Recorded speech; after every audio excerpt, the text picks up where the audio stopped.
Moving out to a quiet, remote area was supposed to be a fresh start. No more noisy neighbors, no cramped driveways, no absurd rules telling me what color I could paint my house. Just peace, quiet, and land as far as the eye could see. That was until I found out the hard way that even in the middle of nowhere homeowner association, Karen finds a way to make your life miserable. The first time I met her, she showed up unexpectedly on my property, clipboard in hand, with a tight scowl that looked like it had been permanently engraved onto her face. "This road is for residents only," she snapped, glaring at my truck as I pulled into my driveway. "You can't just drive on it like it's your personal highway." I raised an eyebrow. "I live here. This is my driveway, my property, my land." Karen's lips pursed into a thin line. "All roads in this community fall under homeowner association control. You need to submit a request for permission like everyone else." I let out a short laugh,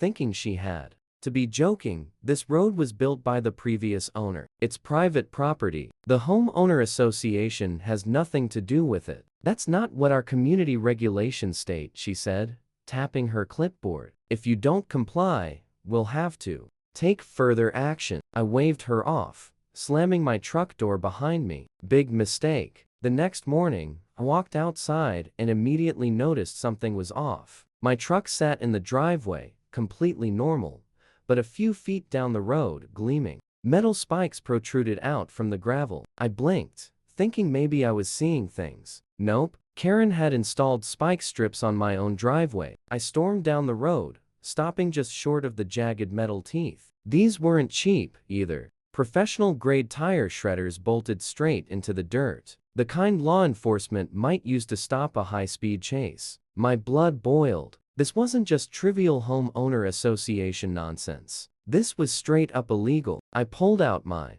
phone, snapping multiple pictures from every angle, making sure I had indisputable proof of what she had done. If she thought she could get away with this, she had severely misjudged me. I spun around and marched straight to Karen's house, hammering on her door. A moment later, she opened it with a satisfied smile, sipping a cup of coffee like she had all the time in the world. "Can I help you?" she asked sweetly. "Are you out of your mind?" I shouted, pointing back at my driveway. "You put spike strips in front of my house?" She took a slow sip of her coffee. "Well, I did warn you. It's criminal damage to property. Not to mention, it's completely unsafe. What if an emergency vehicle needed to get through?" I snapped. Karen shrugged. "Rules are rules. If you have an issue, take it up with the homeowner association board." I tightened my fists, trying not to explode on the spot. "Oh, don't worry. I'll take it up with someone, just not the board." "Because what?" Karen didn't know I had a lawyer on speed dial before.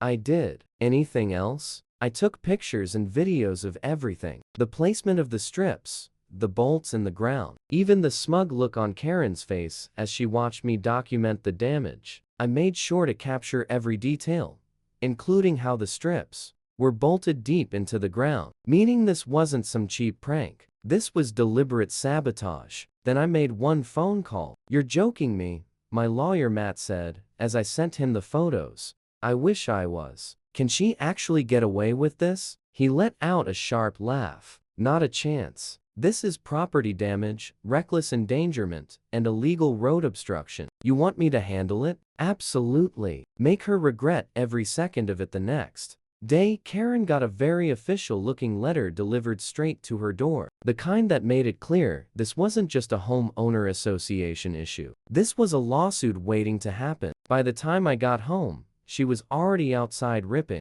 the strips out of the dirt, muttering under her breath. But she wasn't going to give up that easily. Because Karen, she was just getting started. That night, I heard a loud crash from outside. I grabbed a flashlight and walked out onto my porch. My truck was untouched, but as I shined the beam toward the driveway, my stomach dropped. The spike strips were back. Karen had reinstalled them, but this time, she had strengthened them with concrete. I couldn't believe my eyes. The sheer level of spiteful dedication was beyond anything I had expected. I took more photos, making sure to get every angle, before heading back inside and dialing Matt again. "Matt, we have a problem." "What now?" he groaned. She put them back. But worse, there was a long silence before Matt sighed deeply. "All right, we're taking this to court. Get me every single detail." She just made this 10 times worse for herself. I smirked. Karen had just signed her own downfall. The next morning, woke up to find Karen standing at the edge of my property,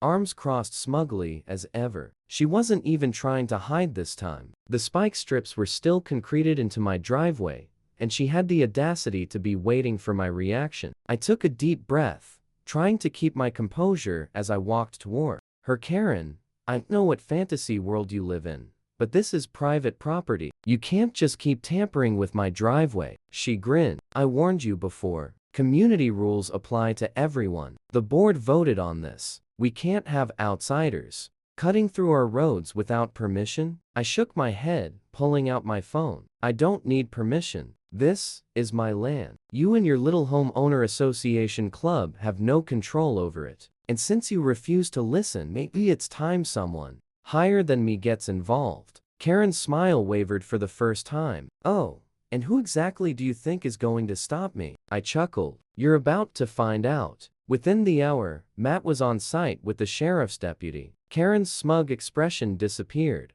the moment the uniformed officer stepped out of his vehicle. "Excuse me, ma'am," the deputy said, nodding toward the embedded spike strips. "We received a complaint about illegal road hazards on private property. Care to explain?" Karen froze. "This is a community road. The homeowner association has every right to." Matt cut her off, holding up a stack of legal documents. "No, they don't. My client owns this land outright. And according to county property records, this driveway is not under homeowner association authority. Installing spike strips here is not only illegal, it's considered reckless endangerment. That's a criminal offense." Karen's face lost all color. "You can't be serious." "I was just..." The deputy sighed. "Ma'am, I need you to remove those strips immediately, or we'll have to escalate this further," she stuttered. "You can't just..." Failure to comply could result in criminal charges. Matt added, "You're looking at heavy fines, a lawsuit, and potential arrest." "Your call, Karen." Opened and closed her mouth, like she was trying to find the right words. But for the first time ever, she was silent. Under the watchful eye of the deputy, Karen was forced to dig out the spike strips with her own hands. She was fuming, red-faced, sweaty, and absolutely ashamed. Every neighbor within eyesight had come out to watch, whispering to one another as the woman who once acted like she owned the entire neighborhood was now struggling to undo her own mess. And me? I stood back, arms crossed, enjoying every second. But Karen wasn't done, not by a long shot. Later that evening, as I sat on my porch enjoying a well-earned beer, I saw Karen storming down the street with a clipboard, knocking on doors. She was gathering signatures by the next morning. An emergency homeowner association meeting was called. The meeting hall was crowded. Karen stood at the front, her eyes burning with rage, flipping through stacks of paper. "This man is a danger to our community," she declared. "He has no respect for our rules, no respect for the values that keep this neighborhood safe and organized. He's bringing in lawyers and law enforcement to intimidate us. If we allow this, what's next? Disorder?" Someone cleared their throat. It was the homeowner association president. "Karen," he said slowly, "are you seriously suggesting that you are the victim here? After illegally installing spike strips on someone's driveway?" Karen huffed. "It was necessary to enforce community standards. We cannot allow outsiders." "Outsiders?" Another resident cut in. "He lives here. You're misusing your power, Karen," the president continued. "And quite frankly, we're tired of it." Karen looked around expecting support, but all she got were blank stares. That's when she realized she had lost. By the end of the meeting, Karen was stripped of her homeowner association position. No more clipboard, no more fines, no more community votes. She was done. But Karen doesn't go down without a battle. That night, I heard shouting outside. I flicked on my porch light, stepping out to see Karen standing in the middle of the street yelling at my neighbors. She was furious. "You're all turning against me. After everything I've done for this community, you think this outsider belongs here?" she screamed. One of the neighbors, an older man, named Frank, shook his head. "Karen, you've made this place unbearable for years. We're done." Karen's face contorted into something ugly. But then, she spotted me standing on my porch, and she snapped. She stormed toward my property, fists clenched. "This isn't over. You think you can come in here and ruin everything? I'll make sure you suffer." I crossed my arms. "You're trespassing, Karen. Walk away before you make things worse," she snarled. "Oh,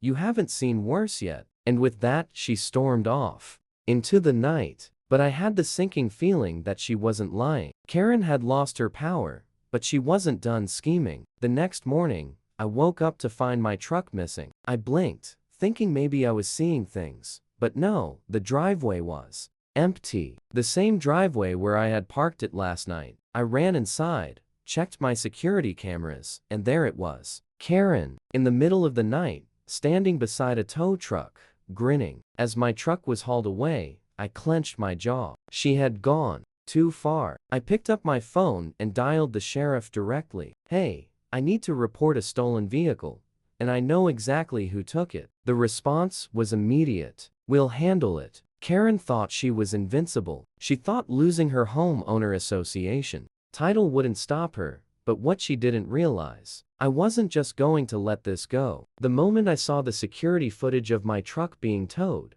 I knew Karen had just made the greatest mistake of her life. I wasted no time with the video evidence. On my phone, I dialed the sheriff's office directly. "Hey, I need to report a stolen vehicle," I said, keeping my voice steady, though my blood was boiling. "And I know exactly who took it. We're sending a unit to you now," the officer said. "Stay put." I didn't have to wait long. Within 15 minutes, a patrol car pulled up to my driveway. It was the same deputy from before, the one who had made Karen remove the spike strips. He stepped out, already looking exhausted. "Let me guess," he sighed. "Karen." I showed him the footage. She had a tow truck take my truck in the dead of night. He frowned, watching the video closely. "This is bad. She had no legal right to do this. Where do you think they took it?" I already had a strong suspicion. "There's a private impound lot about 5 miles from here. It's not city-run if she used her homeowner association connections. That's probably where they put it." The deputy nodded. "All right, let's go get your truck back. And let's have a little talk with Karen while we're at it." We pulled up to the impound lot, and sure enough, there was my truck parked behind a locked gate. A rugged man in oily coveralls stepped out of a small office, scowling as we approached. "Something I can help you with?" he grumbled. "Yeah." The deputy said this truck was illegally towed from private property. "We're here to get it back." The guy scratched his beard. "Homeowner association. Lady said it was an unauthorized vehicle. We just did the job." I stepped forward. "Unauthorized according to who?" "I have legal proof that my driveway is private property and not under the homeowner association." The man sighed, clearly frustrated. "Look, I don't want any trouble. If you've got proof, I'll release the truck, but you'll have to pay the impound fee." "Absolutely not," the deputy cut in. "That truck should never have been taken in the first place. If you want to avoid charges for participating in an illegal seizure, I suggest you waive the fee." The guy held up his hands. Fine, take it. Just keep that insane woman away from me." With my truck back in my control, there was only one thing left to do. The deputy and I made a direct stop at Karen's house. She answered the door with a self-satisfied grin, but when she saw the deputy standing beside me, the color drained from her face. "Karen," the deputy said, "we need to talk." She tried to play innocent. "Oh, about what?" I held up my phone, playing the security footage of her standing beside the tow truck as it hauled my vehicle away. "You stole my truck, Karen. That's grand theft." Her eyes widened, and for the first time she looked genuinely terrified. "It wasn't theft. It was a community enforcement action. The homeowner association rules clearly state the homeowner association has no power over my property." I snapped. "You don't get to enforce anything. You committed a crime, and now You're going to pay for it. The deputy stepped forward. Karen, you're under arrest for auto theft. Turn around. Her mouth opened and closed like a fish gasping for air. No, this is insane. You can't do this. The deputy ignored her pleas, cuffing her hands behind her back. You have the right to remain silent. The entire neighborhood had come out to watch. People muttered, some even recording. The mighty Karen, the one who had tormented this community for years, was being led to a police car like a common criminal. I crossed my arms, watching her collapse with a satisfied grin. Told you this wasn't over, Karen, she thrashed as the deputy guided her toward the car. You'll pay for this. I'll get a lawyer. I'll sue. I leaned against my truck. Good luck with that. I already have a lawyer, and he's a lot smarter than yours. Karen was taken into custody, and in the days that followed, the homeowner association scrambled to disassociate themselves from her. Official statements were made. We do not condone the actions of Karen. The homeowner association had no involvement in the illegal towing incident. Blah blah blah. It didn't matter. Karen was gone, stripped of her homeowner association membership, hit with multiple charges, fined thousands in legal fees, and most importantly, no longer a nuisance in my life. I had one in my driveway, clear and spike-free forever.